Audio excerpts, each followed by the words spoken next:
ನಮಸ್ಕಾರ, first tube ನ ಮತ್ತೊಂದು ವಿಡಿಯೋಗೆ ಸ್ವಾಗತ. ಕಾಂತಾರ ಚಾಪ್ಟರ್ 1 ರಿಲೀಸ್ ಆಗಿದೆ. ರಾಜ್ಯ ಮಾತ್ರವಲ್ಲದೆ ದೇಶ ವಿದೇಶಗಳಲ್ಲಿ ಸಾಕಷ್ಟು ಸದ್ದು ಮಾಡ್ತಾ ಇದೆ. ಪ್ರೀಮಿಯರ್ ಶೋ ನೋಡಿದವರೇ ಶಾಕ್ ಆಗಿದ್ದಾರೆ. ಇಂತಹದೊಂದು ಸಿನಿಮಾ ಇತಿಹಾಸದಲ್ಲೇ ಬಂದಿಲ್ಲ ಅಂತ ಹೇಳ್ತಾ ಇದ್ದಾರೆ. ಕಾಂತಾರನ ಮೊದಲ ಚಿತ್ರ ನೋಡಿ ಬೆಚ್ಚಿ ಬಿದ್ದವರಿಗೆ ಈ ಕಾಂತಾರ ಚಾಪ್ಟರ್ 1 ಒಂದು ದೈವದ ಆರ್ಭಟವನ್ನ ಒಳಗೊಂಡಿದೆ. ತುಳುನಾಡಿನ ದೈವಗಳ ಮೂಲ, ಬೆರ್ಮಿ ದೈವದ ಕಥೆ, ಗುಳಿಗ ದೈವದ ಆಚರಣೆ ಇವೆಲ್ಲವೂ ಈ ಚಿತ್ರದಲ್ಲಿ ಜೀವಂತವಾಗಿದೆ. ಅದರಲ್ಲೂ ಇಡೀ ಸಿನಿಮಾದಲ್ಲಿ ಅತಿ ಹೆಚ್ಚು ದೈವಗಳ ಸೀನ್ ಇದೆ.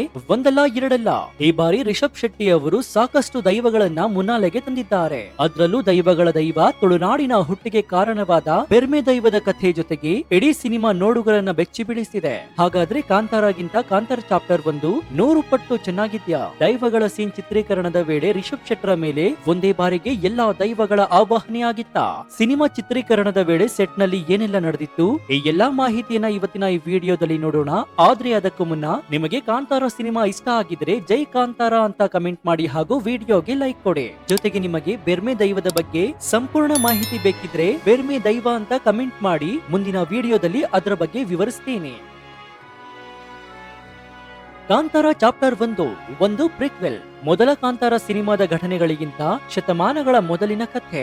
ಇದು ಸೆಟ್ ಆಗಿದ್ದು ಕ್ರಿಸ್ತಶಕ 300ರಲ್ಲೇ. ಕದಂಬ ರಾಜವಂಶದ ಕಾಲದಲ್ಲಿ ತುಳುನಾಡಿನ ಬನವಾಸಿ ಸುತ್ತಲಿನ ಕಾಡುಗಳಲ್ಲಿ ಈ ಘಟನೆ ನಡೆಯುತ್ತೆ. ರಿಷಬ್ ಶೆಟ್ಟಿ ಒಬ್ಬ ನಾಗ ಸಾಧುವಾಗಿ ಕಾಣಿಸಿಕೊಂಡಿದ್ದಾರೆ. ಒಂದು ಆಧ್ಯಾತ್ಮಿಕ ಶಕ್ತಿ ಮನುಷ್ಯ ಮತ್ತು ದೈವಿ ಶಕ್ತಿಗಳ ನಡುವೆ ಸೇತುವೆಯಾಗಿದ್ದಾರೆ. ಕಥೆಯ ಕೇಂದ್ರದಲ್ಲಿ ತುಳುನಾಡಿನ ದೈವಗಳ ಹುಟ್ಟಿನ ಕಥೆ ಇದೆ. ಬೆರ್ಮಿ ದೈವ ಎಲ್ಲಾ ದೈವಗಳ ದೈವ. ಇದರ ಉಗಮ, ಗುಳಿಗ ದೈವದ ಆಚರಣೆ ಮತ್ತು ಕಾಡಿನ ರಕ್ಷಣೆಗಾಗಿ ನಡೆಯುವ ಒಂದು ದೈವಿ ಯುದ್ಧ ಇವೆಲ್ಲವೂ ಕಥೆಯ ಪ್ರಮುಖ ಭಾಗವಾಗಿವೆ. ಇನ್ನು ಈ ಸಿನಿಮಾ ಒಂದು ಆಧ್ಯಾತ್ಮಿಕ ಜರ್ನಿ ಆಗಿದೆ. ಅದರ ಜೊತೆಗೆ ಆಕ್ಷನ್, ಎಮೋಷನ್ ಮತ್ತು ತುಳು ಸಂಸ್ಕೃತಿಯ ಒಂದು ದೊಡ್ಡ ಕ್ಯಾನ್ವಸ್ ಅನ್ನ ಒಳಗೊಂಡಿದೆ. ಸ್ಪಾಯ್ಲರ್ ಕೊಡದೆ ಹೇಳೋದಾದ್ರೆ ಈ ಕಥೆ ನಿಮ್ಮನ್ನ ಒಂದು ದೈವಿ ಲೋಕಕ್ಕೆ ಕರೆದೊಯ್ಯುತ್ತೆ.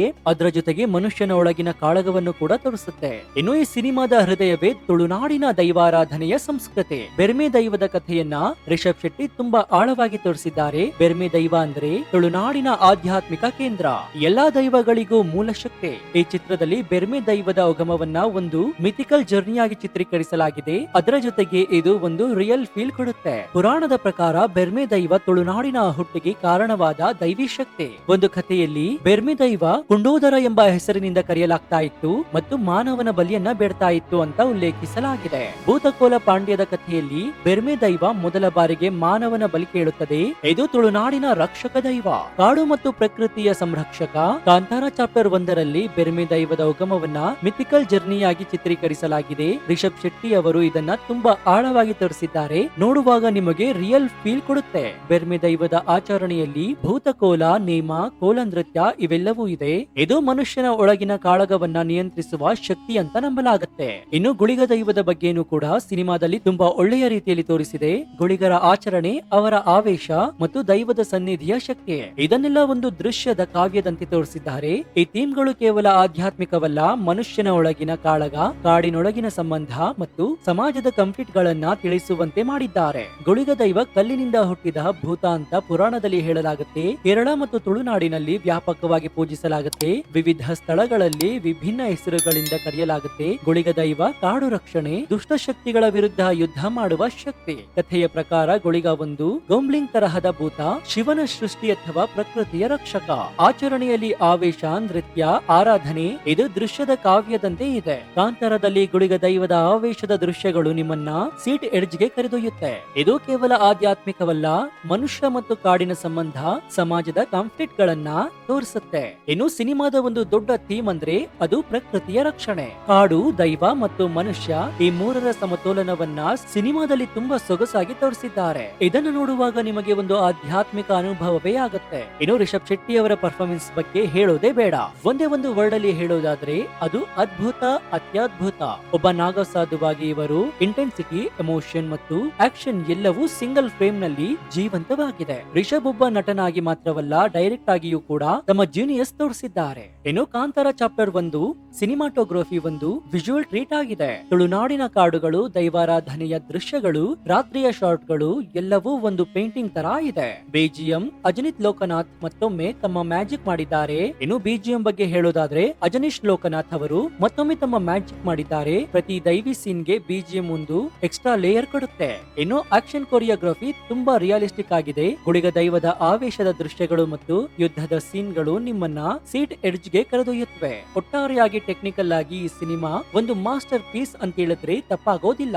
ಇನ್ನು ಈ ಸಿನಿಮಾದಲ್ಲಿರುವಂತಹ ಒಳ್ಳೆಯ ಅಂಶಗಳನ್ನ ನೋಡೋದಾದ್ರೆ ಮೊದಲಿಗೆ ತುಳುನಾಡಿನ ಕಲ್ಚರ್ ಅನ್ನ ಇಷ್ಟು ಆಳವಾಗಿ ರಿಯಲಿಸ್ಟಿಕ್ ಆಗಿ ತೋರಿಸಿದ ಕ್ರೆಡಿಟ್ ರಿಷಬ್ ಶೆಟ್ಟಿಗೆ ಹೋಗುತ್ತೆ. ದೈವಾರಾಧನೆಯ ದೃಶ್ಯಗಳು, ಬೆರ್ಮೆ ದೈವದ ಕಥೆ, ಗುಳಿಗ ದೈವದ ಆವೇಶ ಇವೆಲ್ಲವೂ ಒಂದು ದೈವಿ ಫೀಲ್ ಕೊಡುತ್ತೆ. ಸಿನಿಮಾಟೋಗ್ರಫಿ, ಬಿಜಿಎಂ ಮತ್ತು ಆಕ್ಷನ್ ಎಲ್ಲವೂ ಕೂಡ ಟಾಪ್ ಕ್ಲಾಸ್ ಅಂತ ಹೇಳಬಹುದು. ಆದ್ರೆ ಒಂದಿಷ್ಟು ಜನರಿಗೆ ಸಿನಿಮಾದ ಫಸ್ಟ್ ಹಾಫ್ ಸ್ವಲ್ಪ ಸ್ಲೋ ಆಗಿ ಫೀಲ್ ಆಗಿರಬಹುದು, ಯಾಕಂದ್ರೆ ಕಥೆಯನ್ನ ಸೆಟ್ ಮಾಡಲು ಸಮಯ ತೆಗೆದುಕೊಂಡಿದೆ. ಆದ್ರೆ ಇದು ಒಂದು ದೈವಿ ಜರ್ನಿಗೆ ಅಗತ್ಯವಾದ ಬಿಲ್ಡಪ್ ಆಗಿದೆ. ಒಟ್ಟಾರೆ ಕಾಂತಾರ ಚಾಪ್ಟರ್ 1 ಒಂದು ದೈವಿ ಅನುಭವ. ತುಳುನಾಡಿನ ಸಂಸ್ಕೃತಿಯನ್ನ, ದೈವಾರಾಧನೆಯನ್ನ ಮತ್ತು ಮನುಷ್ಯ ಪ್ರಕೃತಿಯ ಸಂಬಂಧವನ್ನು ಇಷ್ಟು ಸೊಗಸಾಗಿ ತೋರಿಸಿದ ಸಿನಿಮಾ ಬೇರೆ ಇಲ್ಲ. ರಿಷಬ್ ಶೆಟ್ಟಿ ಅವರ ವಿಷನ್, ಟೆಕ್ನಿಕಲ್ ಬ್ರಿಲಿಯನ್ಸ್ ಮತ್ತು ಎಮೋಷನಲ್ ಡೆಪ್ತ್ ಇದು ಒಂದು ಸಿನಿಮ್ಯಾಟಿಕ್ ಜರ್ನಿ ಆಗಿದೆ. ಇನ್ನು ಈ ಸಿನಿಮಾಗೆ ನನ್ನ ರೇಟಿಂಗ್ 10ಕ್ಕೆ 9.5. ಒಂದಷ್ಟು ಜನರಿಗೆ ಫಸ್ಟ್ ಹಾಫ್ ಸ್ಲೋ ಆಗಿರಬಹುದು, ಆದ್ರೆ ಒಟ್ಟಾರೆ ಇದು ಒಂದು ಮಾಸ್ಟರ್ ಪೀಸ್. ಥಿಯೇಟರ್ ನಲ್ಲಿ ದೈವಿ ಆರ್ಭಟವನ್ನ ನೋಡಿ ಗೂಸ್ ಬಂಪ್ಸ್ ಗ್ಯಾರಂಟಿ ಆಗುತ್ತೆ. ಇನ್ನು ಕಾಂತಾರ ಚಾಪ್ಟರ್ 1 ಈ ಸಿನಿಮಾ ರಿಲೀಸ್ ಆಗಿ ಇದೀಗ ದೇಶ ವಿದೇಶಗಳಲ್ಲಿ ಭಾರಿ ಸಂಚಲನ ಮೂಡಿಸಿದೆ. ಪ್ರೀಮಿಯರ್ ಶೋ ನೋಡಿದವರು ಶಾಕ್ ಆಗಿದ್ದಾರೆ. ಇತಿಹಾಸದಲ್ಲಿ ಇಂತಹ ಸಿನಿಮಾ ಬಂದಿಲ್ಲ ಅಂತ ಹೇಳ್ತಾ ಇದ್ದಾರೆ. ಮೊದಲ ಕಾಂತಾರ ಸಿನಿಮಾ ನೋಡಿ ಬೆಚ್ಚಿ ಬಿದ್ದವರಿಗೆ ಈಗ ಈ ಚಾಪ್ಟರ್ 1 ಒಂದು ದೈವದ ಆರ್ಭಟದಂತೆ ಇದೆ. ತುಳುನಾಡಿನ ದೈವಗಳ ಮೂಲ, ಬೆರ್ಮೆ ದೈವದ ಕಥೆ, ಗುಳಿಗ ದೈವದ ಆಚರಣೆ ಇವೆಲ್ಲವೂ ಕೂಡ ಚಿತ್ರದಲ್ಲಿ ಜೀವಂತವಾಗಿದ್ದು ಇಡೀ ಸಿನಿಮಾದಲ್ಲಿ ಸಾಕಷ್ಟು ದೈವಗಳ ಸೀನ್ಗಳಿವೆ. ಒಂದಲ್ಲ ಎರಡಲ್ಲ ರಿಷಬ್ ಅವರು ಹಲವಾರು ದೈವಗಳನ್ನ ಈ ಸಿನಿಮಾದಲ್ಲಿ ತೋರಿಸಿದ್ದಾರೆ. ಜೊತೆಗೆ ಅವುಗಳ ಹುಟ್ಟು, ದೈವಗಳ ಶಕ್ತಿಯನ್ನ ಕೂಡ ತೋರಿಸಿದ್ದಾರೆ. ಅದರಲ್ಲೂ ದೈವಗಳ ದೈವವೆಂದೇ ಕರೆಯಲಾಗುವಂತಹ ಬೆರ್ಮೆ ದೈವದ ಕಥೆ, ತುಳುನಾಡಿನ ಹುಟ್ಟಿಗೆ ಕಾರಣವಾದ ದೈವಿ ಶಕ್ತಿಗಳು ಇವೆಲ್ಲವೂ ನೋಡುಗರಿಗೆ ಒಂದು ಥ್ರಿಲ್ಲನ್ನ ಕೊಡುತ್ತೆ. ಜೊತೆಗೆ ದೈವಗಳ ಬಗ್ಗೆ ತಿಳಿದುಕೊಳ್ಳಲು ಅವಕಾಶವನ್ನು ಕೂಡ ಕೊಡುತ್ತೆ. ನಿಮ್ಗೆಲ್ಲ ಗೊತ್ತಿರೋ ಹಾಗೆ 2022ರಲ್ಲಿ ಕಾಂತಾರ ರಿಲೀಸ್ ಆದಾಗ ಅಷ್ಟೇನು ಸದ್ದು ಮಾಡಿರ್ಲಿಲ್ಲ. ಆದ್ರೆ ಜನರ ಬಾಯಿಂದ ಬಾಯಿಗೆ ಹೋಗಿ ನಂತರ ಸೂಪರ್ ಹಿಟ್ ಆಯ್ತು. 16 ಕೋಟಿ ಬಜೆಟ್ ನಲ್ಲಿ ಮಾಡಿದಂತಹ ಈ ಚಿತ್ರ 100 ಕೋಟಿಗೂ ಹೆಚ್ಚು ಹಣವನ್ನ ಗಳಿಸಿತ್ತು. ಆದ್ರೆ ಈಗ ಕಾಂತಾರ ಚಾಪ್ಟರ್ 1 100 ಕೋಟಿಯಲ್ಲಿ ನಿರ್ಮಾಣವಾಗಿದೆ.